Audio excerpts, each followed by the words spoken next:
Ladies and gentlemen, welcome to your Ultima Lucha Cuatro preview and predictions. You guys, we have got 7 announced matches that are going to be taking place over the next 2 weeks, the next 2 episodes of Lucha Underground. And this might be the most ridiculously stacked Ultima Lucha card, top to bottom, that I've ever seen. Yeah, brother, I'm hyped as hell, okay? Because just to do a very quick rundown, we have got Taya Mundo versus Ricky Mundo, the wife of Johnny Mundo versus the fucking scrub. The stalker of Johnny Mundo. Yeah, is in like an interanimate relationship because it's like he's with a doll, which is an inanimate object, but it's possessed. So I don't even know how to qualify that. We have got a triple threat trios tag title match, probably one of the craziest matches in the trios division that it's had. The Reptile tribe, represented by Cobra Moon, Daga, and Jeremiah Snake Ew, versus the Rabbit tribe versus Ivelisse, Lishus, and Sammy Guevara, which that should be exciting. Match number 3, Killshot versus Son of Havoc, Mask versus Mask. So that's going to be night 1. And then the week after, night 2, we got El Dragon Azteca Jr. versus Fenix, 2 out of 3 falls. The Mack versus Muertes in a death match. Johnny Mundo versus Matanza, sacrifice to the gods match. And our main event, Marty the Moth versus Pentagon Dark in a Cero Miedo match. Dude, on paper, I think this is one of the most impressive Ultima Lucha cards we've had. I want to get your thoughts on it. How can you say one of when we've only had a grand total of 4 now? I think this is, as far as just like not having any real weak points, especially that second show, I think this is the best Ultima Lucha card we've ever seen. Yeah, absolutely. So let's dive right into it, man. I'm hyped to talk about these matches. All right. Well, all right. Shit. Let's get into it then. Then let's start because I do have the matches in the description. So let's just start in the order that I have them. Let's start with Taya versus Ricky. Taya Mundo now because of the marriage to Johnny, and Ricky Mundo because he legally changed his name because he is a psycho stalker, or at least he was before Rosa came along. John, I really like. I'm going to just be straightforward. I think that good will triumph here. I think Taya's going to win. It might be more interesting for Ricky to win, but I'm just going to go with Taya here. How about you? It might surprise you, Ashton, but I agree, but potentially for different reasons than you. Because, you know, with every episode of Lucha Underground, one thing that I like to keep in mind is the trailer. And, you know, the scenes that we've both seen and the scenes that have yet to come. And one scene that is still yet to come is Taya interacting with Rosa the doll. There was a very brief scene in the trailer where you could see her holding the doll in her hand and she's like shaking her head violently, which I don't know if that was a trailer effect or what. But I'm wondering, here's how I see it going down, right? We got Taya versus Ricky Mundo. Taya wins. Rosa gets disgusted and sees that maybe she can do better than Ricky, that there are stronger, I don't want to say vessel because I know we use that word a lot, but you get my point. Like stronger people out there that she could get under the influence. She's going to find a way to get closer to Taya, and I even wonder if the end game is Rosa wanting to take control of Johnny himself. I've started wondering that too. But I do think Taya's going to win, and that's going to make Rosa reconsider her supernatural relationship with Ricky. So I'm actually going to agree with you here. I'm going to throw my lot in with you, and which surprises even me because up until this point, I was ready to just go all in on Ricky because, you know, I've been saying over and over again, endgame seems to be Ricky and Johnny, maybe even next season in a big match. Now, I think this is going to be a case where Lucha Underground subverts expectations yet again, and I would even say in this case for the better because I'd really be curious to see how this would all go down. So that's my prediction.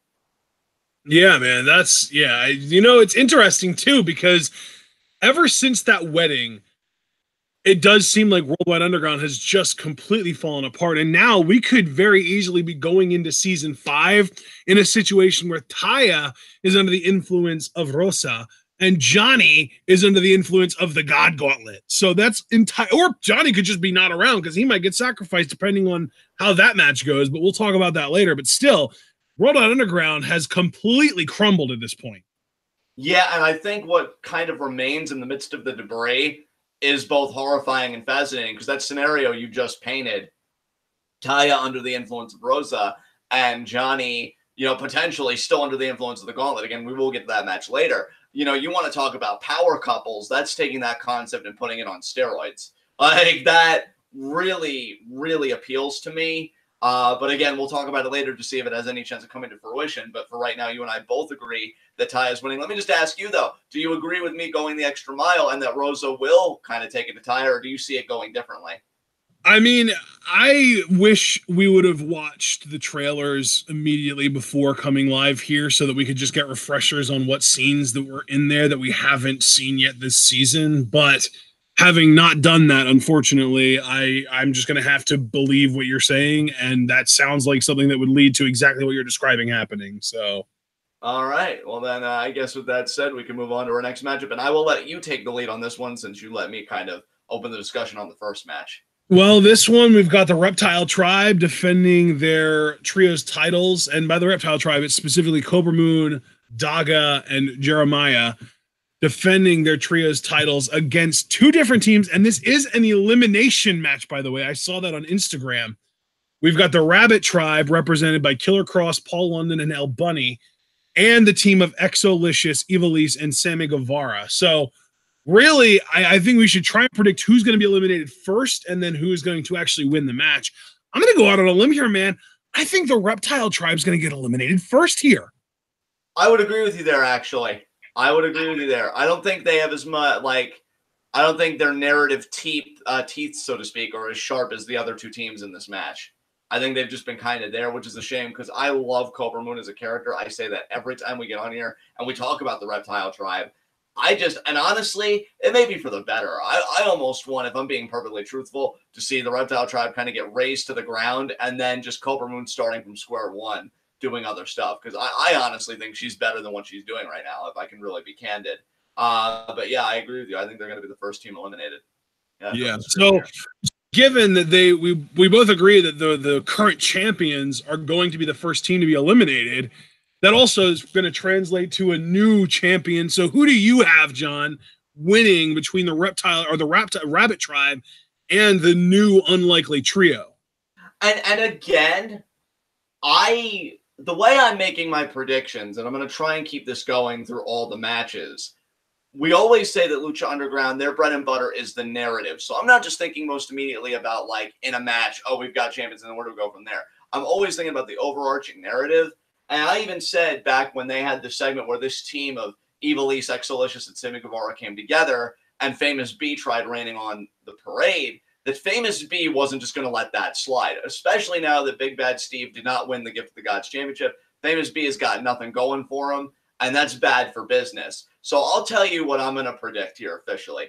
I'm going to predict that the Unlikely Trio, Exo, Ivelisse, and Sammy, do win the trios titles, but I am anticipating that Famous B comes out and he finds some way, some loophole, some clause, some bullshit that makes Lishus and Ivelisse the property of Infamous Incorporated.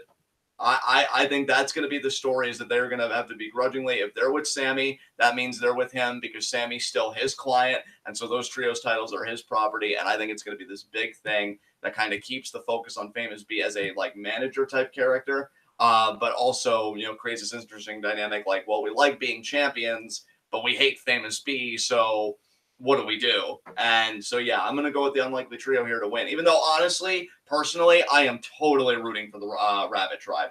Killer Cross is fucking amazing, and I want to give this Rabbit Tribe the world. I just think Lucha Underground may think that the world's bigger than the trios titles. So what do you think? Yeah, you know, it's really interesting because I actually had the same thought. Like, initial instinct, you just see these three teams, you think about the build that's been done, and immediately I'm thinking, okay, Reptile Tribe, it's their time. Or Rabbit Tribe. God, I keep mixing them up. Rabbit Tribe, it's their time. They've got this. The Rabbit Tribe is going to pick up the big win here. They're going to dominate. Killer Cross is going to put somebody else in the hospital, or the White Rabbit, I should say, is going to put someone else in the hospital with that mandible claw that he has. Like, I just feel like all the momentum in the world is behind them. But I also feel like with Lucha Underground, they like to subvert expectation to the point that that's probably the least likely outcome, unfortunately. So, yeah, I'm going to go with you, man. I'm actually picking Ivelisse, Exo, and Sammy as well. And it could lead to, you know, Another thing that we don't really talk enough about is that Ultima Lucha, the card is never really set in stone. The card is always shifting. Would anyone really be surprised if Famous B came out after Ivelisse, EXO, and Sammy win the titles and said, you know, Sammy, if you really want your freedom, I'll fight you for it, but you got to put those titles on the line. And he does, and we get a second trios title match, Ivelisse, EXO, and Sammy versus Famous B, Wagner, and Tejano. I would not be surprised about that at all, and I'm actually glad you and I are at least on the same wavelength as it relates to Famous B, like not, you know, he's definitely going to disrupt this match in some fashion. You and I. Yeah, like, I wouldn't be surprised if by the end of this show, Famous B was like, you know what? I'm going to make that my official prediction. By the end of this show, Famous B will own the trios titles, whether that's because there's some kind of a clause in Sammy's contract that means that he owns that entire team when they win, or because he, Wagner, and Tejano win the titles themselves as a trio. By the end of this show, the trios titles will belong to Famous B. Yeah, I love that you and I pretty much agree on the same central premise, but we take different routes to get there. That's so awesome. So yeah, man, we can move on.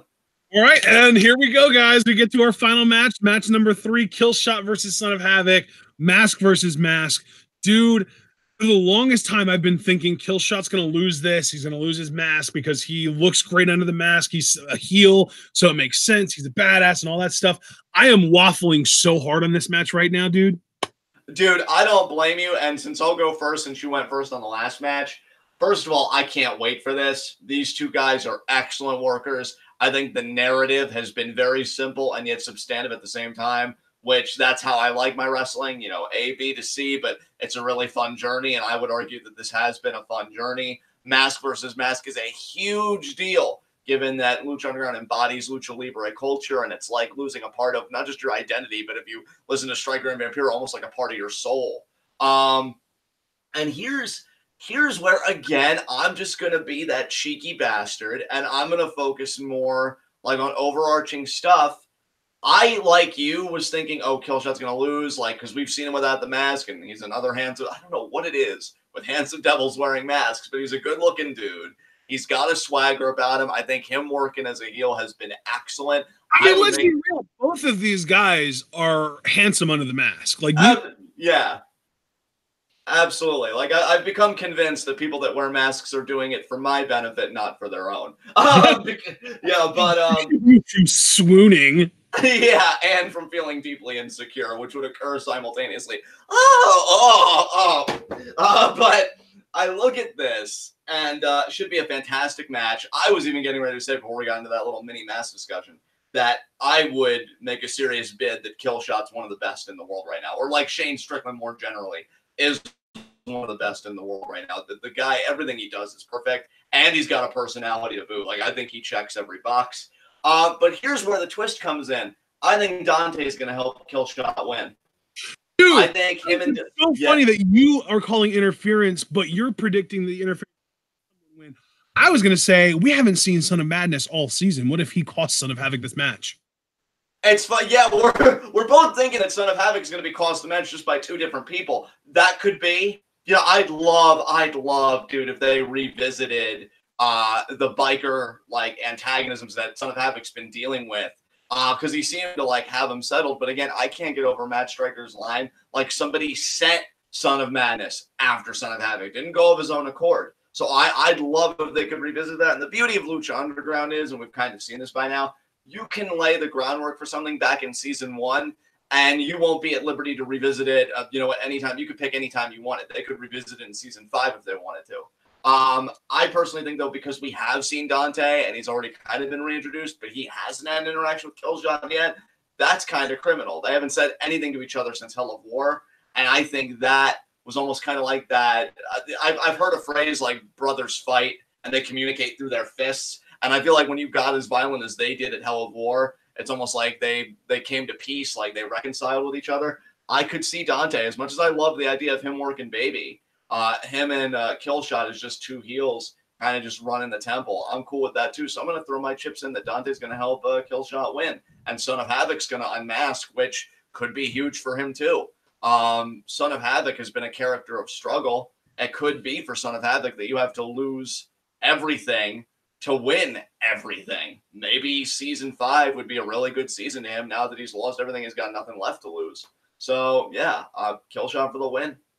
Yeah, man, Killshot. I got to go with it too. Yeah, like I feel like he and Dante are going to end up on the same page, whether it's because of something that happens during or after this match, or a cinematic, or something like that. I just really like. It's just a feeling that I got that they are going to end up back together and on the same page.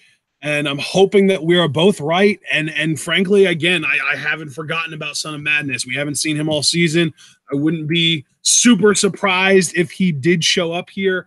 And or maybe if not him, then maybe just somebody. Maybe somebody just shows up here and we get something interesting. So it might be somebody even representing the oh god, there was a name for the biker gang, but I'm just going to call them Sons of Anarchy because it fits.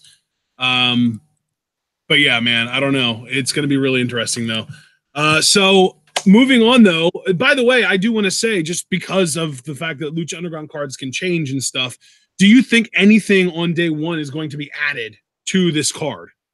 Specifically on day 1, I think something's going to get added to day 2. We'll talk about that later. You know what? At most, now I don't think anything's going to be added, but if I was to entertain the idea, right, I'd say at most maybe a battle royal with the winner getting a future Lucha Underground Championship match that we'd probably see on season 5, episode 1. So I'll go battle royal for a world title shot. Oh man. Okay, so now we can get to day 2 because I don't think anything is going to get added other than the match I already mentioned between Famous B's team and the, new Unlikely Trio. So moving on to day 2, John, we've got, right now there are 4 matches listed. I'm expecting at least 1 more to get added, if not 2. But the matches that we have, it is just ridiculous. Like, this is one of those rare cases where you've got 4 matches, you've got something for everybody, and there is not a weak link on this show. We've got El Dragon Azteca Jr. versus Fenix, 2 out of 3 falls. Mack Muertes death match. Mundo Matanza sacrifice to the gods. And Marty Pentagon Cero Miedo. There's something for everyone on this show alone, not even taking day 1 into account. I want to start with El Dragon Azteca Jr. versus Fenix because that feels like it has sort of the least amount of greater consequences on the world, because with Mack Muertes, death match means we're probably not going to see the loser of that match for most of season 5. Mundo Matanza, it's basically loser leave town, because sacrifice to the gods implies you're dead. And then Marty Pentagon is for the world title, but it's also going to get ridiculously violent. We've already seen Marty threaten to burn Pentagon alive and just choose not to do it because he was waiting for this goddamn match. So let's start with Azteca Fenix. Let's start in the realm of actual wrestling, because that's what this is. This is the closest thing to a wrestling match that we are going to see on day 2. Yeah, and who took the reins on the last match? Oh, Killshot versus Son of Havoc. That was me. So I'm actually going to let you start discussion on this, Azteca versus Fenix. What are you thinking about the match, and who do you think is going to win? I am very excited about this match because it's going to be our first real, prolonged exposure to Black Phoenix. It's really we've seen him in a bunch of matches since he turned, but this is his first big time singles match that I can think of that we're going to see him in. And what better foil to put him up against than somebody who is as talented as Dragon Azteca Jr. This is going to be, this right here could very easily be a match of the year candidate. And I think it's got a pretty strong shot at winning the whole thing as far as I'm concerned, because Azteca is incredible. Phoenix, as this new Black Phoenix character, is just knocking it out of the park. And 2 out of 3 falls is just a perfect stipulation for these guys. I think the only downside of this match is that we don't have anything explicitly stated as far as stakes go. It's just a match where these guys, Azteca is trying to defend his honor and Phoenix hates his face. And it's really not even, there's not a reason that Phoenix hates Azteca. He just hates everything, and Azteca happened to be in his way that one day. I've got 2 questions for you just to further the discussion on your side of the table along. Does pacing concern you the way that it does me? Because I do feel like pacing could be an issue for this match, as I usually feel it is for 2 out of 3 falls matches. And my second question is, do you think Melissa Santos may have a hand in the finish? Yeah, that's the big thing about this match, is that in a way, over a Melissa Santos, in a way. Like, it's not necessarily because I don't think even if Phoenix won, she wouldn't want him at the way that he is right now. But it all started with her because Phoenix was like really hostile towards her and shoved her to the ground and stuff. Azteca came to her rescue in a way, even if it wasn't necessary. And Phoenix beat the fuck out of him and cost him his Gift of the Gods title. So this is Azteca's sort of revenge match, but Phoenix is like just this hateful character now who just wants to kick the shit out of everyone. So I don't think that Phoenix really sees it as being for Melissa, but Azteca almost definitely sees her as being at least a part of the reason for him to fight here. Yeah, I would certainly agree with you there. I'm really interesting though. Like, I'm not a big fan of like the over the top characters for non-wrestlers, but we've seen Melissa mix it up in the ring before. What if she turned heel here and helped Phoenix win? Dude, I've wondered that, man. The same thought. Yeah, like that's why I even asked you if you felt like Melissa was going to have a hand in the finish, because I would not be surprised if she turned heel here and she's like, you know what? I don't mind taking a walk on the dark side. That doesn't bother me. Like, because that's the thing. She's already had brushes with like darkness on a certain level with Marty and stuff, but Phoenix might represent just the right amount of crazy she can handle. Because here's the thing too, dude, and I got to be honest. If she would have a hand in the finish, which she may not, which I don't know how I would feel about that, given to your point, she has been such a big part of this. But if she would go with Azteca narratively, it would feel too contrived to me. I don't feel the chemistry from them that I felt with her and Phoenix, which granted, even her and Phoenix, I've never really felt it that much, but certainly more than her and Azteca. So I am kind of hoping for a heel turn here. But then we also have to imagine that if like Katrina is in there, I just wonder how everything's going to go out. But really, essentially, I'm like you. I am really excited about this being a prolonged exposure to Dark Phoenix. And I think I'm going to go with Phoenix for the win here. I think he's so dominant. And I know Azteca, they may want to give him a little something, given that he lost Gift of the Gods and he couldn't even, qualify, for the world title or anything like that in that fatal four-way, because Pentagon Dark won that. So they may want to give him something, but he can find something else. I think he's a better character when he struggles. And I just feel like it would be better to give Phoenix this, because then if you'd want to position him for the world title in season 5, I could totally buy it. So yeah, I'm going to go with Dark Phoenix here. Absolutely. I'm actually right there on the same page with you, man. I'm going with Phoenix here as well. Have we disagreed on anything? No, I was even going to say, I'm actually kind of happy that we haven't disagreed yet, but I still see it coming. I know there's going to be a match where it's like, okay, Ashton, here's what I think. And then you're just like, oh, John, I am so sorry. And then you're just like, here's why I disagree. And more importantly than that, you're wrong. But hasn't happened yet. So we'll see. No, yeah, because like, here's the thing. Like, you even said it. Azteca Jr. is a very sort of purebred white meat babyface. Like, he has kind of taken over the role that Phoenix was in as far as like that white knight character. And he's even going to the extent of trying to be the rebound for Melissa since her issues with Phoenix sprung up in the first place. So I feel like characters like that, and Lucha Underground the writers would agree with me, because they did something similar with Phoenix. As soon as he won the title, he lost it the following week. I think the characters like that are better when they struggle. So I think Azteca Jr. needs to hit a little bit of a rock bottom before he can make his way back to the top. And losing to Phoenix here, especially with what he sees as Melissa's honor on the line, that's rock bottom for him. And I feel like there's even a chance that we could see a path or an arc similar to what Prince Puma went through in season 3 with Azteca, where he kind of turns to the dark side, even if only briefly, before coming back to the light and kind of reaching his mountaintop. I really love that you said that, dude, because one thing that I wish they would have addressed more this season, and maybe they did that deliberately, and plus we've already talked time and time again about the issues that season 4 has come up against, but he did lose Ray. Like, Ray was his mentor in that figure, and I don't think we've really got and his moral compass. And his moral compass, yeah. Not only that, but, I doubt Black Lotus is ever going to have a presence on the show again, because she hasn't been mentioned fucking at all. Which is why I would count on her just being gone, though, man. Beg pardon? I said I wouldn't count on her just being gone. I never count on anybody in Lucha Underground just being gone unless we see it explicitly, like if your face gets eaten off or something. Yeah, like with like Pindar and Vibora, where we explicitly saw heads removed from bodies. Exactly. But keeping it on Azteca, you know, I really do want them to kind of go into his psyche, and I really love what you tagged on at the very end, just like really him going through a Puma-esque arc, you know, dealing with that loss, because it might be the best thing to happen to him in his Lucha Underground career. So, yeah, you and I are in complete agreement, and we'll see how much longer that keeps up here as we get into our next matchup. Yeah, and I mean, speaking of Puma, Hypothesis makes a great point in chat. Puma was a bit of a mentor to Azteca for a time period as well. Yeah, absolutely. I mean, they ended up becoming rivals, but still, you know, it's Azteca lost pretty much everyone in the temple that he called a friend, and especially if you count Fenix, who, I mean, I don't know if they were ever really close, but Fenix definitely strikes me as the type of guy that the Azteca Junior character would have been kind of drawn to, you know? Right, absolutely. Oh, Hypothesis apparently meant Azteca Senior, but he's still on point with that. I mean, you know, that was a big thing. Yeah, that too.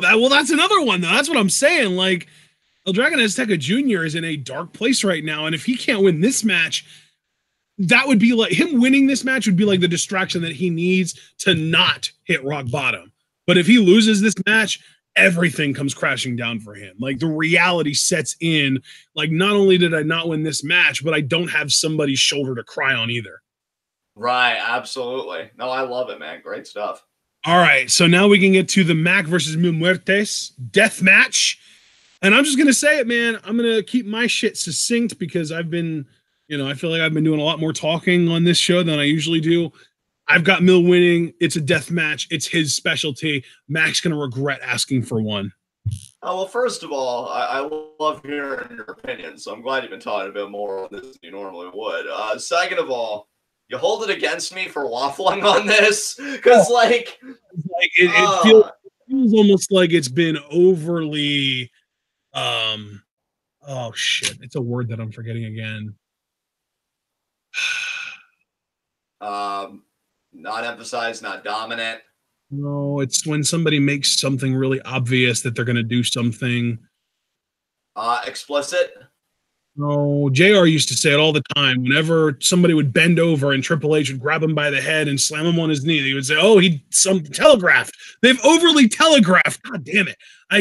That's the second time now in the last few months that I've completely forgotten that word. But they've really it feels like they've overly telegraphed. This is Mill's match. He doesn't lose them. And they're going to flip it right here on this show and be like, well, fuck you. We lied. And now Katrina's not around to revive him either. So fuck off. Yeah, Mill's been very interesting this season because I know he had the knee surgery and then he recovered. And I still think he's been a fucking beast this season, for the record. I'm not talking about match quality or whatever. I'm just talking more narratively and as a character. Losing a lot. Then losing Katrina, which, I mean, he definitely had a hand in that in more ways than one because he had Katrina by the hand, then he just dropped her. So, you know, it's, wow, what a change of circumstances compared to the very first season where he ended Ultima Lucha as the champion. Like, I don't know. For Mil Muertes fans, I'd be curious. Well, I'm talking to one right now. I'd be curious how you guys feel about Mil's station presently, because this guy should probably be back in the world title picture next season. I think he's taken enough of a hiatus from the main event scene. But at the same time, Mack has just been so dominated.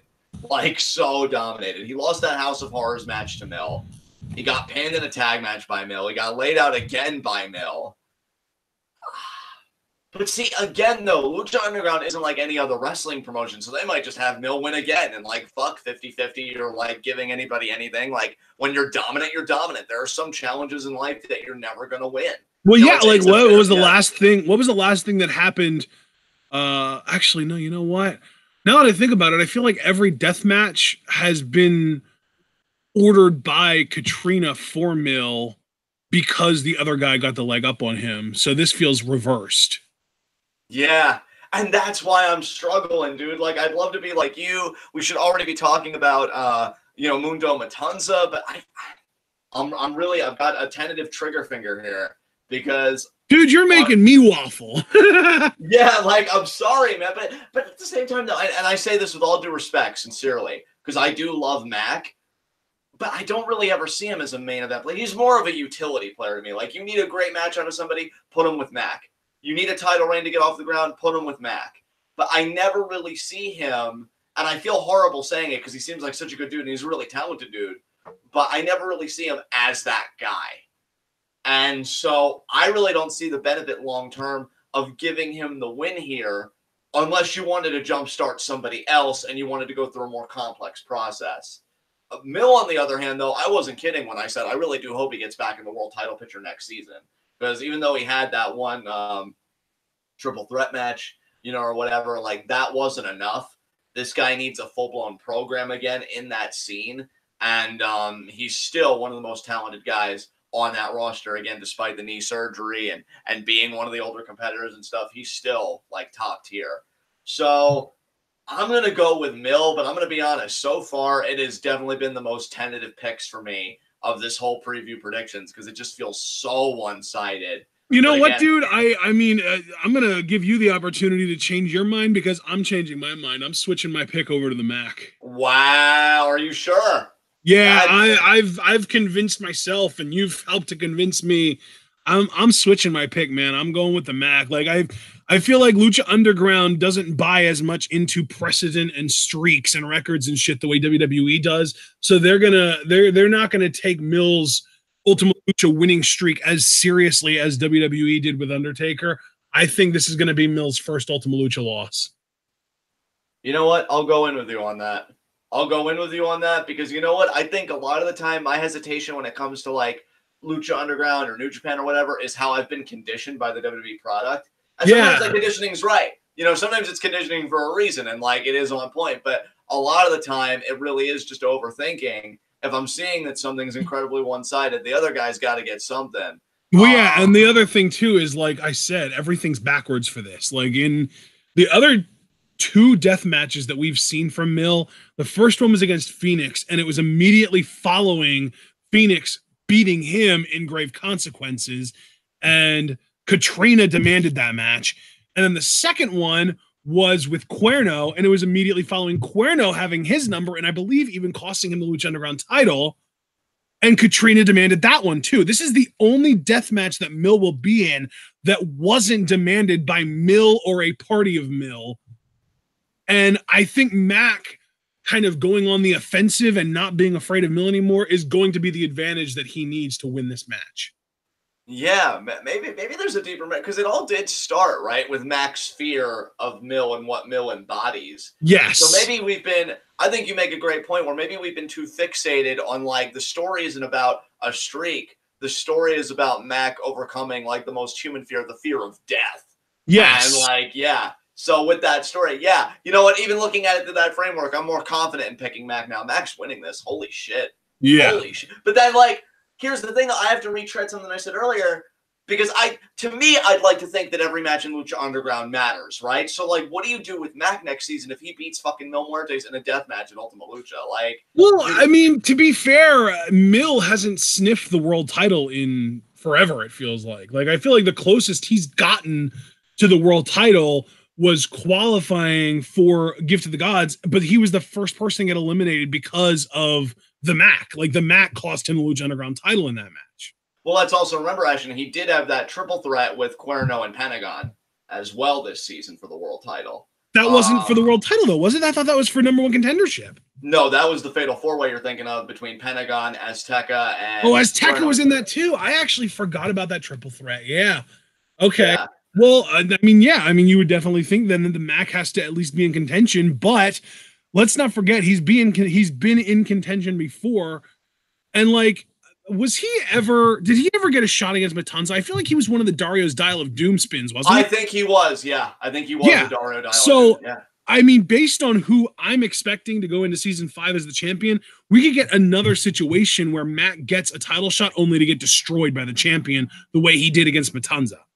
That's fair. I actually could throw my lot in with that. Really with no qualms. So, holy shit, our agreements continue because we both kind of convinced each other and ourselves It's so funny too, because like it's not like one of us had one thing and the other one had the other thing, and the person with the one thing convinced the other person to switch to their side. We both picked one side, and then through our discussion decided to switch over together to the other side. Yeah, that's never happened before in TWitWoW history ever. Yeah, this premium predictions has been pretty insane. But I guess we'll move on to our next matchup here. And our next matchup is Johnny Mundo versus Matanza. Sacrifice to the gods. Dude, and this, look, I'm always going to be colored by bias and talking about Mundo. I say that every time just to be fair. But like you with Mill, I am going to be succinct with this because we know Matanza's situation. You know, the guy that plays Matanza, Jeff Cobb. I think Mundo's winning this. He just got the gauntlet, and there's a lot. It's really unfortunate, though, that guys are now allowed to sign with companies with TV deals before their episodes finish airing. Like, even if you didn't want to have like the 90-day no compete or anything like that, just make sure that they're not on someone else's TV show before your last episode airs. Like, it's such a shitty thing that Ring of Honor's signing of Jeff Cobb effectively spoiled the ending of this match, because no one has ever wrestled for both Ring of Honor and Lucha Underground at the same time, which means that Ring of Honor is like not a part of the group of companies that Lucha Underground is okay with their talent working with, like Impact and PWG and New Japan and AAA and all that shit.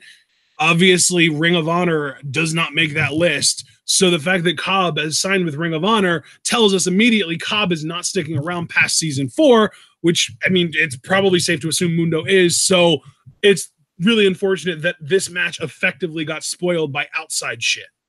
Yeah, because I will say, Ashton, just speaking, like, not so much in the match, but outside as fans, if the air didn't get let out of the balloon, this was probably one of the best built matches on the Ultima Lucha card for me. I was really enjoying Matanza going on the rampage, and the sacrifices, and seeing Mundo as this type of babyface, I thought was refreshing. Like, I was into this, and I'm still into it. It's just kind of a shame that, you know, you let the cat out of the bag and we know what's going on. But where the intrigue remains, and I was even getting ready to say this, but we had that little discussion about Jeff Cobb. You know, there is so much narrative mileage that you can get out of Mundo with the gauntlet to me. I am so excited about this. Even if it does end, because I'm always tentative with Lucha Underground talents, and I've always believed in the back of my mind, even if I don't want it to be true, that Mundo is going to return to WWE one of these days. I don't think he's done. I think he'd like one last run with the company. So even if this gauntlet would be a way ultimately long-term to write him off in case he was like, hey, me and WWE finally came to agreement, whatever, I'd be cool with it. Like, I'm just cool seeing him be a part of the mythology now and doing this kind of story. So I think him and Matanza may even have the best match on this card. I think because if you really book Mundo to be like supernatural with this gauntlet and be able to do feats that he normally wouldn't do, that would, I mean, just go full ham is essentially what I'm saying. I think this is going to be a lot of fun. I'm looking to cut loose with this and just be a fan and just really immerse myself in it. Also, like we said, I mean, what episode was it, Ashton? Was it this past Lucha Underground 12 or the one before that, where we really had an extensive conversation about the ramifications of Matanza potentially being sacrificed and just the mythology and everything like that? Was that our most recent episode? I don't remember. I know we had that conversation recently, but I don't think it was last week. It was probably the week before that. If it was the week before that or last week, I mean, guys, just go back to the channel and watch them both, because I don't want to have that discussion again here, because I know the focus is on preview predictions for this card. But just to suffice it to say, I think this match, probably of any match on this card for me personally, has the biggest narrative stakes as far as the rest of the temple being affected. And welcome to Godtown, bitches. Johnny Mundo's winning. Yeah, Johnny Mundo's winning here. And then how interesting, too, that this is a match between two former Lucha Underground champions who are currently champions in other promotions. Johnny Impact in TNA is their world champion. Jeff Cobb is the Ring of Honor television champion. And they're facing each other here in what is effectively a loser leaves town match. Yeah, that's pretty crazy, actually. Yeah, because, I mean, these guys are both former Lucha Underground champions. Matanza was the second. Mundo was the 5th. So, you know, they've been around the block, man. These guys have been in Lucha Underground since the beginning, because even Matanza, we started seeing scenes with Dario talking to Matanza in like episode 2 or 3 of season 1. So it was just a matter of a lot of hype, but then he debuted finally on season 2, episode 9. So he's been around forever too. Right. we first saw that beautiful mask at the end of season 1 on the final 5-minute cinematic of episode 39, Ultima Lucha, part 4 or part 3 or part 2. I don't remember. Yeah, I mean, dude, let me ask you, as just more of a personal question, stepping outside of Ultima Lucha. I mean, I think losing Matanza is a big loss for the Temple. I mean, Jeff Cobb is. It wouldn't have had to be as big of a loss if they would have done the exact same buildup with Jake Strong, just with a guy along the same lines as Jeff Cobb. Because like Jeff Cobb, what makes him so special to the Temple is that nobody had heard of Jeff Cobb before he became Matanza. And when he got that role, he started getting booked on PWG. He ended up being like made a big deal out of. He ended up getting a shot at New Japan and got immediately over there. Like Lucha Underground has done such a great job of taking people from relative obscurity. Now, I won't say guys like Ricochet were ever really obscure before Lucha Underground, but elevating talent from where they were before to where they end up afterwards. And it's almost gotten to the point that it's to their own detriment, because now that they build up and make look awesome are getting signed by other companies because they're putting them on the map. You know what I mean? Like, man, congratulations to Jeff Cobb for getting your Ring of Honor deal, and hopefully that becoming more of a New Japan deal over time. But for now, it also means that Lucha Underground is losing Lucha Underground Originals at the same time. So it's really unfortunate. I really hope that the Jake Strong character doesn't just end up being Matanza Reduxed, only worse.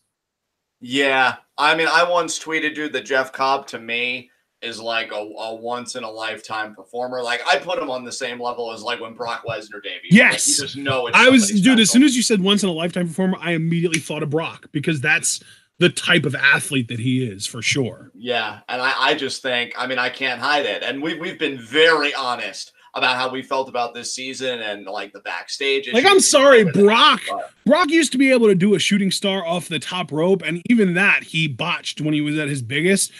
Jeff Cobb does a fucking standing shooting star without needing to jump from 5 feet up. You know what I mean? Yeah. Like, nuts. The dude's a freak. In the best possible way, he's a freak. And it's just, to me, again, we've been very honest this season. It's a major loss. Like, of course, I love that Johnny is more than likely going to win another big match, you know, but when I really detach myself from it and I look at Lucha Underground as a product, I don't know how you're going to fill this void, but it's going to be another one to me in season 5 that's noticeable. I'm going to miss that monster lurking around, destroying things. You know, the biggest hope I'd have is maybe Jeff Cobb would just come back as himself, which I'd be cool with. I don't want to lose him at all. If you'd have to repackage him, do it. But I just don't see that with him being with Ring of Honor. I just don't see that happening. But, you know, we'll see. But for now, I mean, yeah, like him going to Ring of Honor is a sure sign that he's on the path to WWE, because guys that go to Ring of Honor, typically they work Ring of Honor in New Japan for a while, but their next step is NXT then, right? Well, then, if that's true, Ashton, then I guess the only silver lining would be potentially Chosen Bros as NXT Tag Team Champions. But no, see, now you're assuming things. Like, there's no way Riddle is still in NXT by the time Cobb gets there. I mean, you never know. I mean, here's the thing. I don't know how long Cobb's contract is for, but I would assume it's for at least like 2 years. Do you really think Riddle's going to be in NXT for more than 2 years? It's doubtful. But again, like, I feel like we're both making assumptions in different ways. I think you're making the more educated assumption, admittedly, but neither one of us really knows until it all goes down. Maybe it'll just be one of those things where he's like, you know what, man, Ross is kind of toxic. Let me just stay out here and do my thing. I mean, yeah, there's a lot that could happen over the course of the next 2 years, but I just feel like I'm more disappointed that Lucha lost Cobb than I am to see him in NXT. Oh, I'm the exact same way as you, because you already know my nitpicking with NXT. I feel like they're oversaturated, if anything. Yeah. You know, and this was one of the heavy hitters that Lucha Underground had. So this is definitely. And you already know, like, Ring of Honor is like a dead zone to me. Like, you go to Ring of Honor and you're dead to me until you get out of Ring of Honor. Exactly.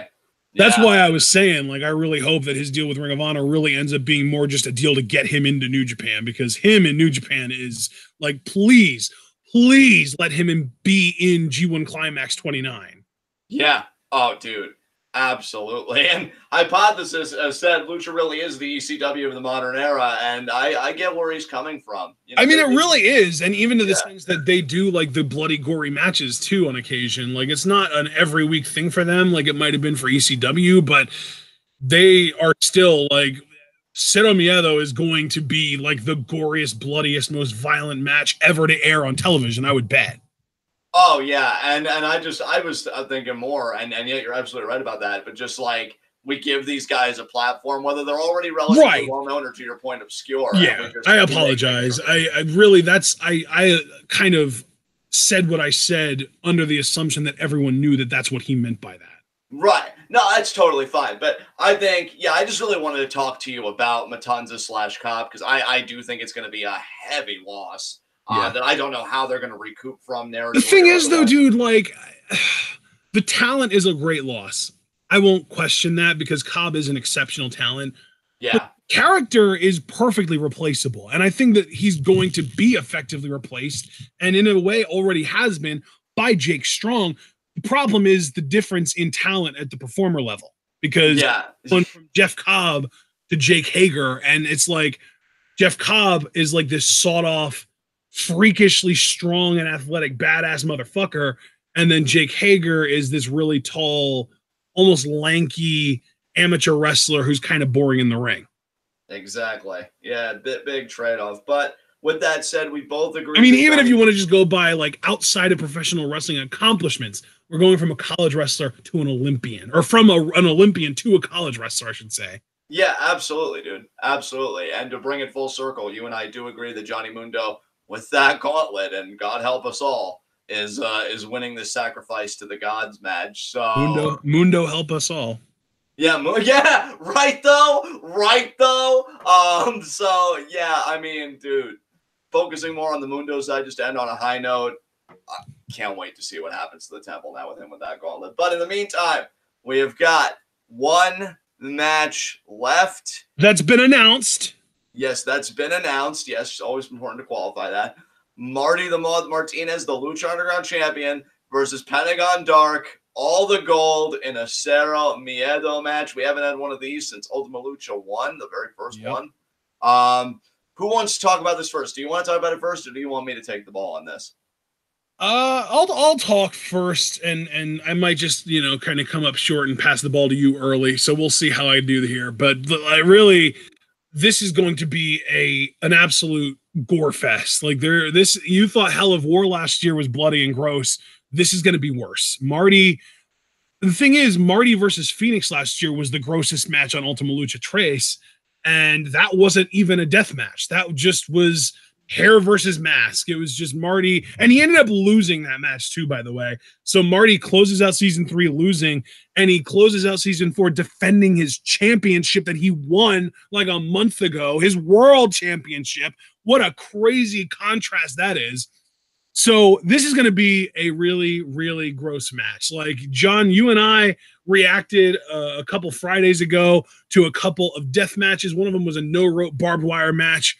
One of them was just a ridiculous, like, there were like no ring mat with like these like crazy metal studded boards and plates of glass match. It was ridiculous and it was gross. And I'm expecting this match to be somewhere along those lines too, honestly. I really do think this is going to be one of those types of matches. The Cero Miedo match that we saw in season 1, in a way, put both Pentagon and Lucha Underground on the map. Like, if they weren't getting national attention already, that match gave it to them, because that was the match that got people in the greater wrestling media talking about this show, this match, these characters, Lucha Underground as a company. That was the big moment where, like, you had Stone Cold Steve Austin getting Vampiro on his podcast to talk about just that match. You had all these talking heads just talking about it. It was almost like what the Final Deletion was for TNA, the way everyone was talking about it and hyping it up. And now this feels so different than that, because that felt so personal because Pentagon had just singled out Vampiro and was just going after him relentlessly. And then it turned out by the end of it, oh shit, Vampiro is Pentagon's master. That was like the big twist. I don't think we're going to get that kind of big twist here, but I do think there's a possibility that Vampiro or whoever it is that Vampiro answers to might try and help Pentagon to win this match. And I do, as far as predictions go, think that Pentagon will win this match. It's just a matter of how. Now let me ask you this, because remember, the person that Vampiro answers to, you know, apparently wanted to see Pentagon fall. Do you think it's more of a self-interested thing? Like if he has the title, that I can take it from him being that higher power that Vampiro answers to? Or is it just... Well, yeah, I mean, yeah, because the thing is, like, he wants to see Pentagon fall, but I'm betting that he wants to be the one to cause that fall firsthand. Right. Okay, so you're picking Pentagon then. I guess our... God, what if it turns out that Jake Strong is the one that Vampiro answers to? God damn it. No, I doubt it, because we even saw an image of the guy that Vampiro answers to. We saw what?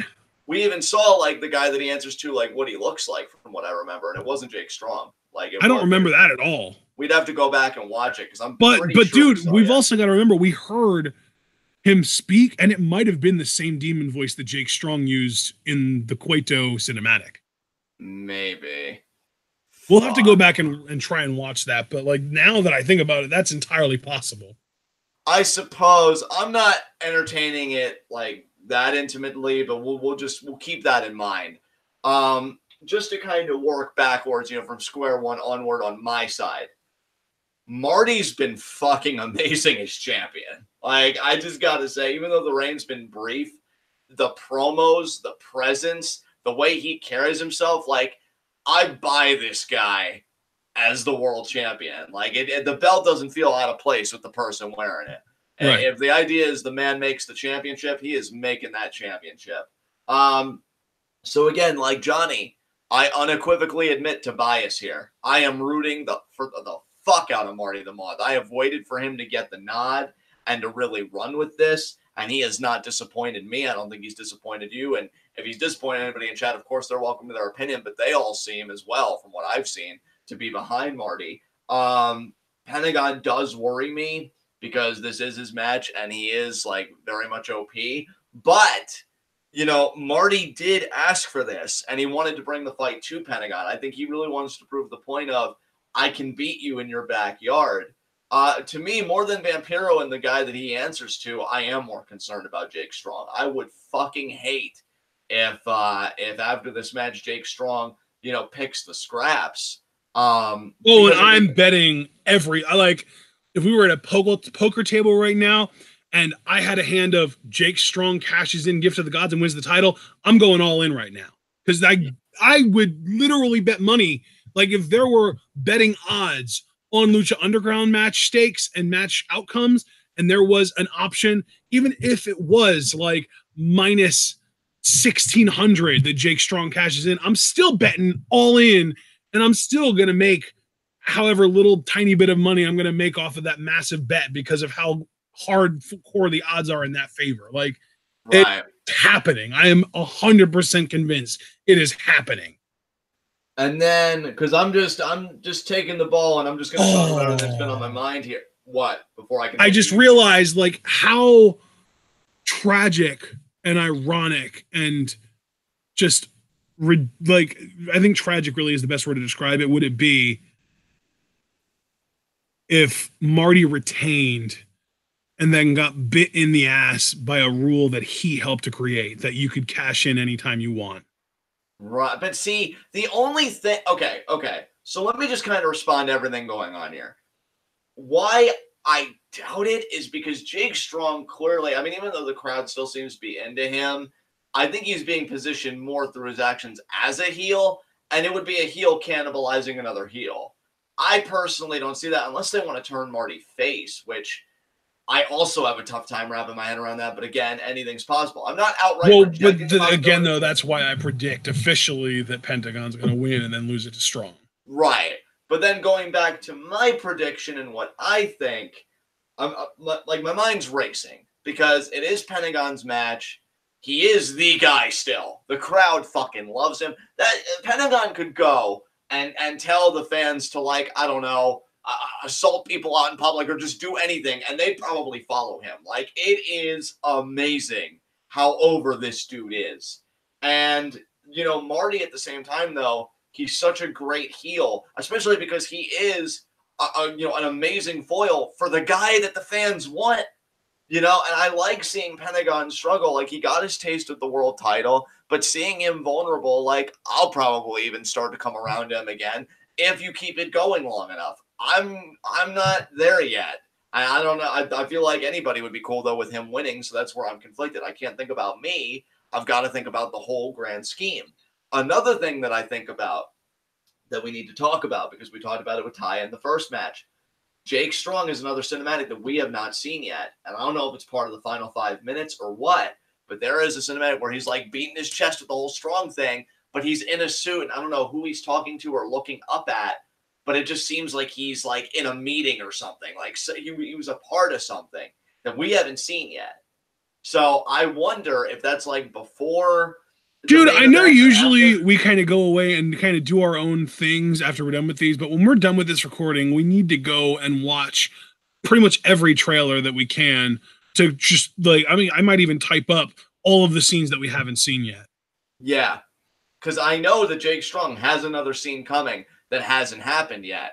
I really don't want to fucking predict Pentagon. Because here's the thing, too. Like, I just got to get this out because this is the space to do it. I will be fucking pissed if Pentagon wins. I can't hide it. If Pentagon wins, I am really just going to be in a state where I will never say, fuck this company about Lucha Underground. They have done too much good and have earned too much goodwill. But I will be a sour bastard about it. And then if Jake Strong wins on top of that, I'm just going to throw my hands up and just hope that the final 5 minutes cleanse my palate. Because I'm going to need one hell of a palate cleanser after that bullshit. I don't want to speak for anybody else, but that's just really where I'm coming from. Because I have really been falling in love with how Marty has been holding the championship. I mean, hell, I would like him to at least lose it at Aztec Warfare in Season 5. If you could just give him that time. But they may not be interested. But again, I got to take my feelings out of it and look at it objectively. Well, and you know what? Hypothesis made another good point in chat. No matter who wins this title match, whether it's Marty or Pentagon, it's going to be a bit of dramatic or poetic irony. Because either Marty is going to get screwed by the rule that he helped create that you could cash and give to the gods whenever you want without the week's notice, or Pentagon is going to get screwed the exact same way he screwed Puma last year. Yeah. God damn it. But it's all going to be Jake Strong doing it. Like, Jake Strong is walking out of this show with the world title. It's just a matter of who he takes it from. Like, it doesn't, you know, and even just given that, you would naturally want to say he's going to take it from Pentagon because, like you said, you wouldn't want to see, you know, a heel cannibalizing a heel. That wouldn't really make sense. So God, to me, this is like the easiest pick. I'm so tempted. I'm so tempted to do my John bullshit and like create an alternative path. But the only one that I can see that I will readily admit is flimsy as fuck would be that, again, Jake Strong did low key threaten Antonio and say, this isn't your temple anymore, it's mine. I just can't imagine him letting that shit go, but he ain't gonna do shit. I would love for him to maybe like talk with Marty and be like, hey, why don't we collude to stop this Jake Strong bullshit? Because I like you as Lucha Underground champion. I don't want Pentagon. You know, he gave my family grief. I don't want Jake because he threatened me. Let's do something, but that's not gonna happen. Like I can't be me here. So, in the words of you, which I really love that quote, I'm coming home, and I'll be good, and I'll just predict that Pentagon's going to win, and then Jake Strong wins, but I am not happy about it at all. This is some bullshit. And really, since this is both a fan space and an analysis space, I will use my fan space to say that Marty deserved a better reign than this, because if it really goes down like this, you're screwing Marty the Moth over. Like, wow. I really wanted a more impressive run for him. Ain't gonna fucking happen. Fuck you, Pentagon. I'm getting out of the way early, and a double fuck you to Jake Strong. So, yeah, Pentagon, 2-time Lucha Underground champion. There you go. Yeah, it really, to me, at least, it feels very much like season 2. Because season 2, we went into the season with the Monster as champion. We went into the season with Mill as champion, and he dropped it briefly, but then an even bigger, scarier monster got it in Matanza. Jake Strong, I think in this scenario, is more of the Matanza than the Mil Muertes. But yeah, like it just feels like Jake Strong is going to go into season 5 as champion, and it's going to feel a lot like season 3, where we're going to start off kind of slow. He's going to defend the title a bunch against a bunch of guys that think that they should get title shots, but he's going to squash most of them. And then someone's going to come along and either find a way to kind of trickily beat him or just overpower him, like maybe Mundo with the gauntlet as like a completely different, more like a heelish character, like the way Cage was becoming when he had the gauntlet. Maybe he beats him. Oh, Christ. Do we really need another Johnny Mundo versus Jake Strong? Or, I mean, going back in time, John Morrison versus Jack Swagger match? I mean, dude, like, here's the thing. I'm going to say this too.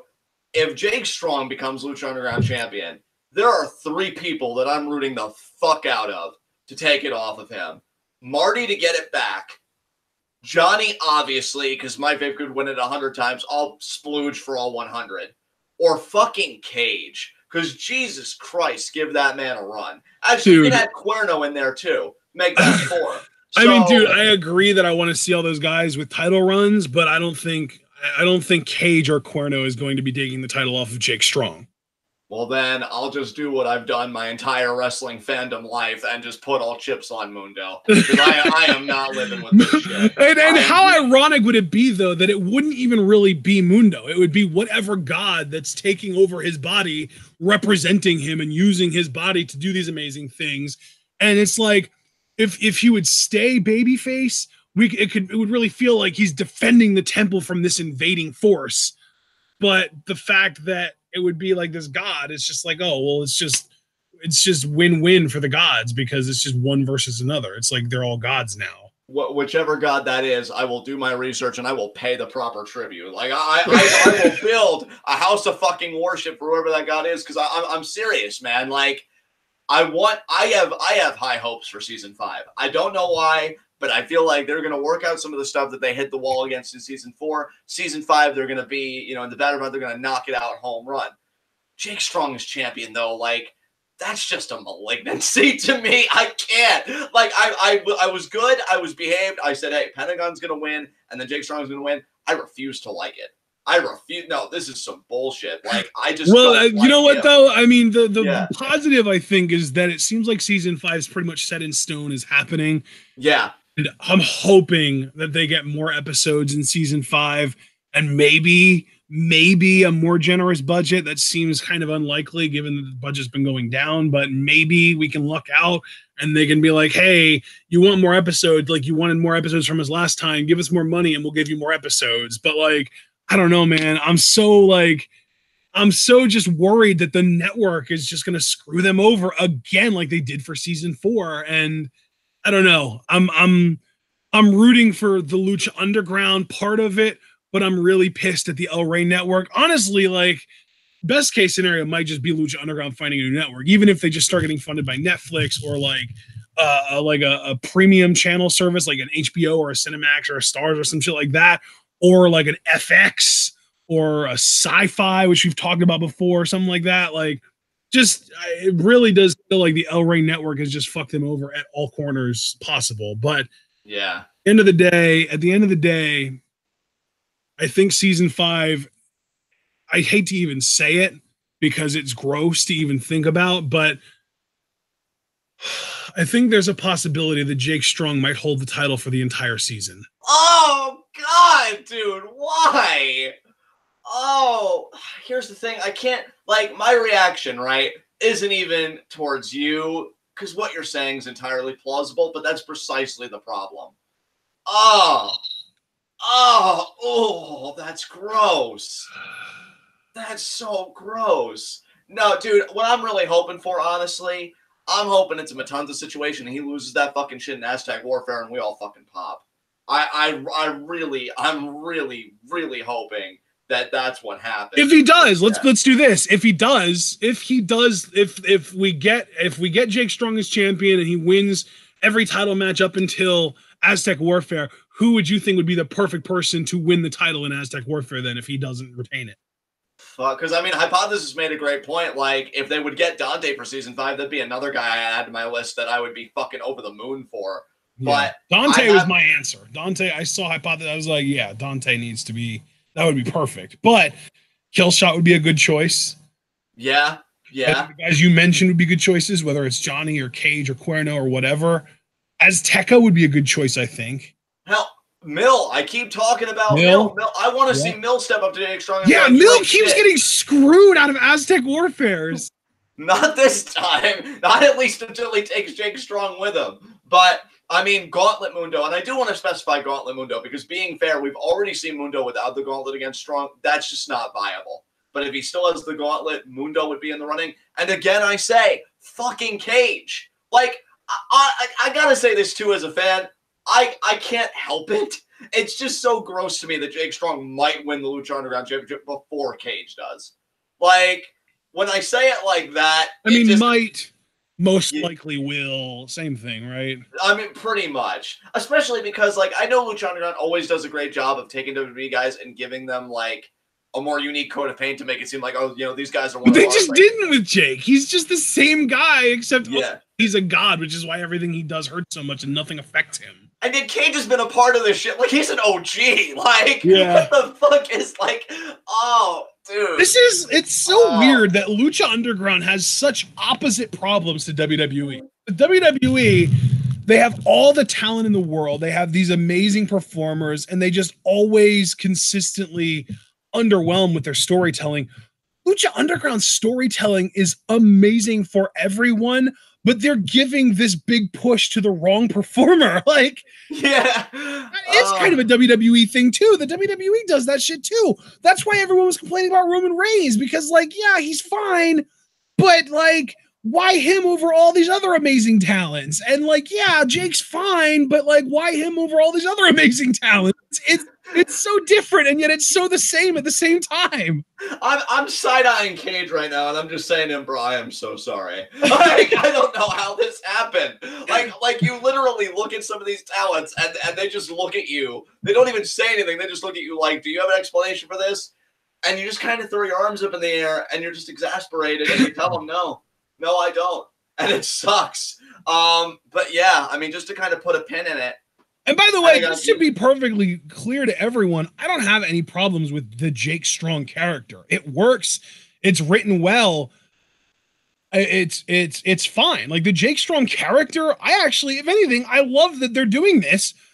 I just have a problem with the fact that they chose this guy to do it. Like, pick somebody who has good matches, damn it. This dude's boring as hell in the ring. And I'm glad you said that, Ashley, because that is precisely my problem. Look, narratively, how the character Jake Strong is presented is fine. And honestly, and I can't believe I'm about to say this, oh my God, him winning the title is a logical step.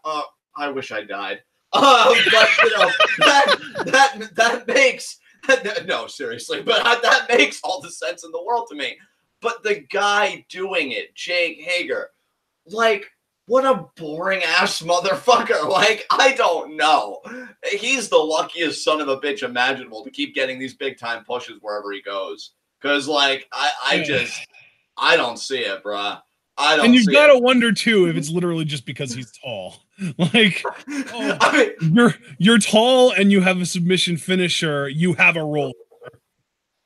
And Javaris, like, I feel your pain, bro. He's like, why do they keep doing my boy Lucha Thanos? Like, can we really keep calling Cage Lucha Thanos when he doesn't have a gauntlet anymore? Come on. Yeah, and he hasn't been, dude. If anybody's more Thanos like, it is Jake Strong right now because he's taking people out left and right.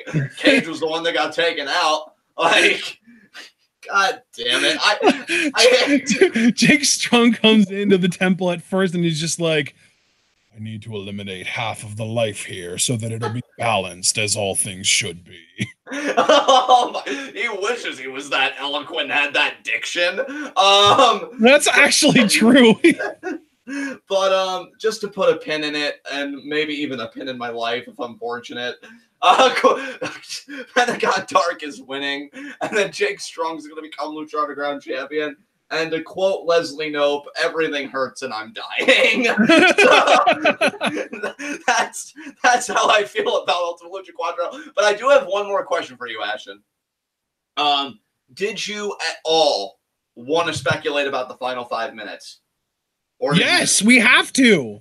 Yeah, okay. So because I asked you, I'll let you lead. Oh, what do you think is gonna? Yeah. So what? If I ever ask a question that we need to talk about, just because I'm the one that posed the question in the first place, you have to start? Maybe I admire the opinions of your face. Did you ever for 2 seconds think about that? Cool. Yeah. Yeah. Look at me asserting myself affectionately. Yeah. So I guess no, if you really don't want to pass the ball.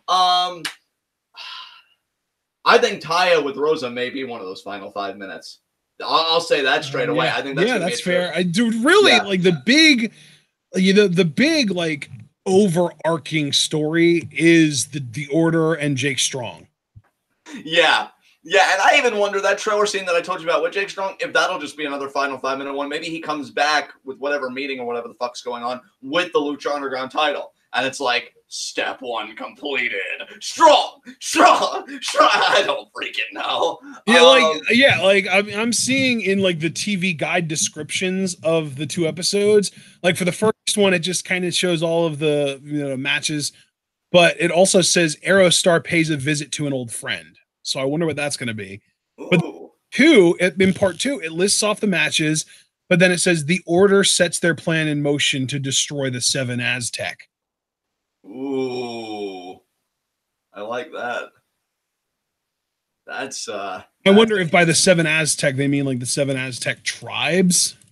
Maybe. Which, if they do that, I wonder if that would even kill the concept of a Gift of the Gods match. Yeah, well, I was even going to say, I was literally thinking as I said that and as you were talking, like, I wonder if Jake Strong will quote unquote cash in Gift of the Gods and win the world title, but then get the Gift of the Gods and take it with him. And they'll like have the medallions then, and it'll be like all this grand plan for Jake Strong and the Order to get all of the major single titles in the temple. And like, and then they'll have the medallions too.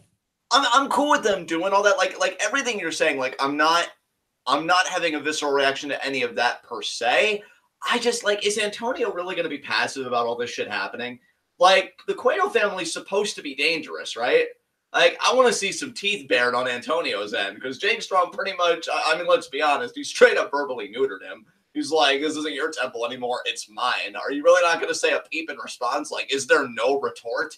I don't know. If the Orders are doing all this, what's Antonio going to do? He's going to come in and be like, what's going on here? I can't do the voice, but, like, what's going on here? Just be aloof? Like, I don't know. I feel like we haven't talked about Antonio Cueto enough. He's smarter than this, or at least he should be. If he I'm still not convinced that he's not Dario in disguise. Okay.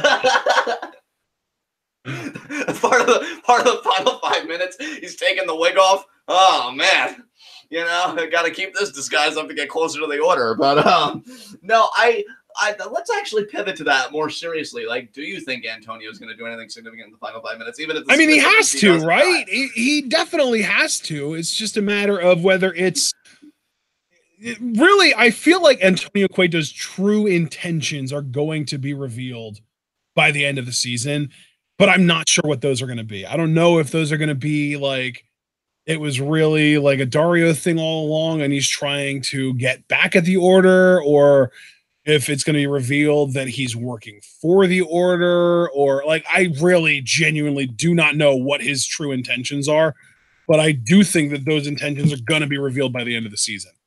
Yeah, like something needs to go down here, because one thing that has kind of, I won't say disappointed me, because again, I know Lucha Underground plays the long con and I'm just terrible, but the Cuetos, again, I've always associated them with being a very dangerous man. I mean, fuck the comics. Antonio sacrificed his son and like gave it to a, like, he's into that ritualistic shit. You can't tell me he's looking at all this and just be like, oh, well, that's fine with me. Just gonna, take myself and enjoy a nice bottle of Modelo while everything's going to shit around me. Like, no, fuck that. I do think he's gonna play a bigger part in this. I just don't know what. And that bothers me, but in a good way, because I can't imagine he's just gonna let this shit happen. And I don't think it's Dario in disguise. Although if it is, I won't even be mad. I'm like, yes to all that cheese and ham and just the whole omelet thrown at my face. I'd love it. But yeah, so I'm hoping that we see something from him. Who else could be in the final 5 minutes? I mean, you mentioned Taya. We already talked about Jake Strong in the order. We talked about Antonio. I mean, you've got to assume that something is going to happen with Johnny Mundo, given the stuff. I'm so happy you said that, because I know it never just goes down like this, but I would love if Johnny's like walking to the back, all fired up, like yeah, and he's still doing like shadow boxing with the gauntlet, and Aerostar comes up smiling, and he's like, hey, so happy you beat Matanza. I'm gonna need that gauntlet back though. And Johnny just looks at it, because that's another scene in the trailer where he looks at it. And I don't think we saw that either, because he got the gauntlet on a rooftop, but it didn't seem like he did in the scene in the trailer where he's looking at it and those electric currents are running through his eyes because he's just mesmerized by it. Yep, so I wonder if Aerostar asks for it back and he's like, no. And just walks off with it. And it's funny because like you would think like in a perfect world he would just be like, oh yeah, thanks, Aerostar, you're the best. Here you go, bud, and just hand it to him and be done with it. And it's like, yeah, mission accomplished. Now he doesn't have to get taken over by a violent god, and we can move on. But it's obviously going to be more complicated than that because, of course, like it's the gauntlet of the gods, man. Like it's I mean, it even overtook Cage's will. So there's no way it's not going to overtake Mundo's, right? I mean, one, that's why he's my favorite dickweed, but two, because I just have the giggles thinking about this storyline. I just think like Aerostar's asking him all nicely, okay, I really need the gauntlet back, and Mundo's just thinking to himself in an inner monologue, and give up ultimate power? Never! And maybe he just punches freaking Aerostar or something. I just want to see God, Mundo. What if he kills Aerostar? No! Dude, that'd be fucking hilarious. Oh my God. Wouldn't. No, it wouldn't. Then we wouldn't have the time loop out that I've been thinking about. I love that when I'm just a piece of shit, you're just so concerned. You are like the perfect mother hen. But, you know, I just really want to see Mundo go full ham with this gauntlet. I mean, look, if Aerostar dies, we've seen so much death in Lucha Underground, Ashton. What's one more? You know, so like... I feel like Aerostar's death would seal the fate of everyone else who's died and make sure that those are all not coming back, and that would make me so angry. Well... them's the breaks, or I guess them's the gauntlet in this case. But I don't know. I don't want him to give it back. I don't think he'll give it back. And even if the power consumes him, look, I know that there have been many classic tropes about how obsession is an unhealthy thing. But, you know, there's an exception to every rule, right? So maybe we just finally happened upon it. I think everything's going to be okay. So, yeah. Yeah, optimism. Yeah, but don't you sigh at me. So Mundo's not going to give it back. Do we think Marty's going to do anything, or is he just going to be stretchered out if he fucking loses? I'm more interested in Mariposa because, like, Hypothesis even said Mil Muertes, Mariposa, Paul London, Cobra Moon, King Cuerno, and Azteca Jr. better get on the same page. Like, we're already talking about the Aztec tribes, like the 7 Aztec, and I think I would say Killer Cross is more the leader of the Rabbit tribe than Paul London. But other than that, he pretty much got them all right as far as Mil, Mariposa, Paul, or Killer Cross, Cobra Moon, and King Cuerno, and then Azteca being the Eagle tribe. I still, it would be awesome, even if they didn't get Flamita to come back for one cinematic scene. It would still be cool if we saw Nightclaw, even if it was somebody else in the getup, and then they bring back Flamita for season 5 to play that character, because he legitimately now Nightclaw is the last remaining member of the Jaguar tribe. Like, he's the only one that's left now that Puma's gone. Right. Yeah, that would be cool. Really, like, I feel like one of two things is going to happen. Either A, it's going to be apocalypse upon us and the shit is going to hit the fan and that's just going to be the cliffhanger we're left for next season. Or B, it's going to be apocalypse upon us, and it's going to be the end of the world, and then Aerostar is going to snap everything back to where it was before season 4 even started. Well, I remember, since we've been talking about the trailer so much, right? I remember when you and I did our trailer analysis vid, and you freaked out because what was the very final image of the trailer was Johnny Mundo mid-end of the world. And, like, you felt like that was kind of a play on the theme. So you saying, like, oh God, why do you have to bring this stuff back up? You're right, though. Because I appreciate I just said I appreciate the opinions of your face. I know, and you also appreciate nuances, and you have a ridiculously good memory, and it's coming back to bite my ass. I'm sorry, I'm wonderful, okay? Oh, you don't need to apologize for it. But you don't have to. But no, I thought that was a really great observation you had. Like, you know, using that still as like a metaphor. And it really is the end of the world, though. I just every time you say that word, like that phrase, I just think back to when he won the title, and it's just the way that you refer, end of the world, end of the world, end of the world. I'm just like, oh God, it's really happening. Oh, dude, I'm gonna probably say it with the same inflection, like seeing all that death and destruction, end of the world, yeah. So I personally son of a bitch. Dude, that's how you need to end our live reactions when the meteor hits. When the meteor hits, oh my God. And then you just immediately go off the air. Because yes, the meteor hits. Oh, son of a bitch. Click. Yeah, but I can't wait for Johnny Mundo and Taya to rule this hellscape together. And yeah, you know what, I never thought it would happen, but your face combined with Johnny Mundo's obliques might actually be the formula that makes me anticipate the apocalypse. Let's do this shit. Let's end the fucking world. Yeah. I mean, Mundo's into it. I don't know why you got to be so tentative about it, though. Come on, Ashton. It's the end of the world. Yeah. But I don't want the Lucha world to end. Listen, unclench your anus. It's happening. Okay? I can't. I'll poop otherwise. Oh God. Speaking of, though, okay, let's think seriously. I'm gonna take a step back. Dude, if the Reptile tribe suffer as big a loss as we're thinking they're going to, I wonder if Cobra Moon and Daga are gonna do some shit. Or something like that. Yeah, please get rid of Jeremiah. Ew. Yeah, you remembered. No, I really do hope they kick him to the curb, though. He's pretty worthless. I hope he eats the pin. Yeah. You gotta wonder too if God, I can't believe I'm already. Oh, dude, what if Daga eats the pin and Cobra Moon cuts his head off and becomes Cobra Mantis? Oh my God, listen to you. I love that idea personally. We'll have to see what happens. But dude, I also wonder because Marty saved her originally. I wonder if something's gonna happen to Reclusa either in the Cero Miedo match or in the final 5 minutes because she is going to NXT. Yeah, she's gone too.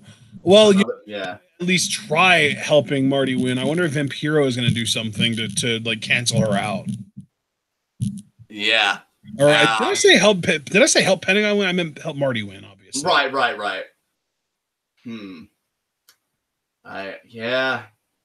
I don't know. So you have to imagine Recluse is going to be written off somehow. Phoenix has got to get some kind of a follow-up. Like, whether he wins or loses, he's got to get some kind of a follow-up with the shit that happened to him this season. Yeah, just everybody's going to get touched on. I don't know. It's hard to anticipate the final 5 minutes when we haven't seen the conclusions of a lot of these threads. But I really do think that we are going to get a lot thrown at us here. And because they've just been so restrained on cinematics this season, which is something that you and I have both noted several times throughout the season. So whatever these final 5 minutes are, hold tight to your pants, folks, or if you're like me, just rub them furiously because things are about to get really serious and really intense. I can't wait for Ultima Lucha Cuatro, dude. It should be amazing.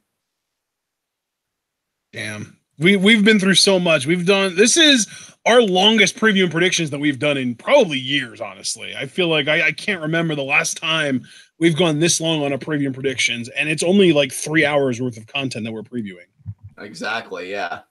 Crazy, man. Crazy. Hey. I think that we've gotten everything out of this that we can, though. I mean, is there anything else that you had that you wanted to bring up or talk about or anything? No, man, I'm good. I just want to thank everybody that showed up for these and stayed the whole way through. If you liked our passionate discussions and ultimately our predictions, please leave a like as you file out. And I'm going to hand it over to Dude, it's actually kind of funny. I'm looking, our preview predictions for Ultima Lucha 3 was an hour and 40 seconds. So it was actually shorter than this one's been. Wow. And that was 5 hours worth of content, because that that was 6 hours worth of content, because that was a 4 episode show. They did that on episodes 37, 38, 39, and 40, and episode 40 went for 2 hours. So a 5 hour show. I mistakenly added an extra hour in there for some reason. This is only a 3 hour show, and we've actually talked about it for longer. Like, crazy as that. Oh, absolutely, dude. Absolutely. But that's why I even said, regardless of my frustrations with Jake Hager as, like, you know, a person and how he performs, you know, I will always Lucha Underground as an entity and the writers behind it and everything. I fucking love that crew. Like, I'll never, like, throw my hands up at them. I'll just be a petulant fan and be like, I don't like this outcome. But I mean, Lucha Underground itself is amazing. I still think it's revolutionary television, and it doesn't surprise me that we would have this much of a spirited discussion about the card, because even when they're at a low ebb, like, there's still so much to love and so much to anticipate. So good shit. And yeah, I can tell you the last time we've done a preview predictions that went longer than this was Money in the Bank this year. That was like 4 months ago. Yeah, so it's been a while. Yeah. It's been a while. And the last time before that, I can't even tell you. The last time before that, I don't even think. I can't find anything before that went this long. Yeah, absolutely. So, yeah, I'm going to hand it over to you, man. You can take us home. All right, guys. This has been one hell of a fun discussion that I've had with you, John. So thank you for just bringing it all to the table, brother, and remembering all kinds of crazy shit from the trailer and our trailer reactions that I never would have remembered. Been really fun. Guys, we hope that you enjoyed this discussion. Let us know what you think is going to happen on these shows. Leave your predictions down in the comments once this video gets done processing. But until then, we would appreciate it if you would like this video, subscribe to the channel if you're new, click that bell icon to join our notification squad, follow us both on Twitter, like the Facebook page, buy our merch on Teespring, and of course, donate to the Patreon. If you don't donate to the Patreon, you're only allowed 3 Q&A questions every month. But if you do, even if it's only $1 a month, you get up to 5 Q&A questions every month. You can also donate $3 to the Patreon to get into our Discord, which will, continue. Obviously, then if you're donating at all, you're still getting the 5 questions, but then you also get in the Discord at $3 a month. And any amount that you donate, it doesn't really matter, because it will all accumulate over time. And over time, you will be able to save up to the point that you are able to request live reactions to wrestling shows of your choosing that we will fulfill according to your schedule. We always try and make sure to schedule around the people actually making the requests, because they're the ones that we want to be live most. So that's a great thing. And then we've also got a whole bunch of other stuff that we're doing based on community goals, whether it's SmackDown Live or 205 Live, possibly even NXT UK. All that fun stuff is going to be based on the Patreon community goals. So all that being said, guys, we are going to close it out here. We still have SmackDown live reactions tonight, and tomorrow is just another loaded day, another loaded Wrestling Wednesday. We've got NXT UK tomorrow afternoon. We've got 205 Live tomorrow evening, then Lucha Underground at 8, and then we will be doing our NXT review at 10:30 instead of 11:30, and we're still going to do our Lucha Underground review on Thursday afternoon at 4, because I really like being able to have that extra day in between so that we can get time to rewatch the episode, pick up on things we might have missed, all that kind of stuff. So Lucha Underground will still be getting reviewed on Thursday, as well as we have a live reaction to a just under 2 hour Eve show. I believe they call it the She Won. And that will be on Thursday as well, after the Lucha Underground review. I believe that we have that set to go live at 6 or something like that. I'm sure we'll hammer that out. It was a request from Cliff Amal. He's not here right now, but we'll talk to him in the Discord to figure out if 6 o'clock is the right time. Until then, though, guys, remember to share this video, share this channel with all your wrestling fan friends. Reminder, because, you know, we're trying to grow the channel. We're trying to get the right people in here as far as like just joining chat and interacting and stuff like that. And we know that most often you guys know people that are going to be good contributors. So all that being said, please remember to share the video. Remember to share the channel. Workhorses of the YWC, all that fun stuff. And we will see you all tonight for SmackDown Live, or tomorrow if you're only here for Lucha content. But no matter what you're here for, all that we ask of you is that you always remember to stay tuned.